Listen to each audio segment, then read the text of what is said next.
ఏమండోయ్? ఏమిటి ఇలా వచ్చారు? నా కోసమా? నాతో పందెం గాయడానికి మీరు రెడీ అయితే మీకోసమే. పందెం ఏమిటో చెప్పండి. పెద్ద పందెమేం కాదండి.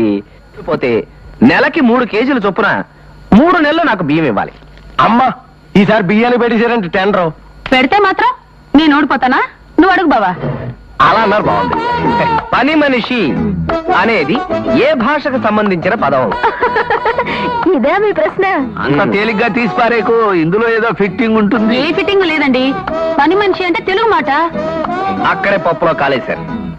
పని మనిషి, పని అంటే తెలుగు మాట, మనీ అంటే డబ్బు ఇంగ్లీష్ మాట, షీ అంటే ఇంగ్లీష్ మాట. పని చేసి మనీ తీసుకునే షీ పని మనిషి అంటే ఇందులో ఒక తెలుగు మాట, 2 ఇంగ్లీష్ మాటలు ఉన్నాయన్నమాట. అది లెక్క. Wow, beautiful, fantastic. అయితే 3 కేజీల బియ్యం. Happy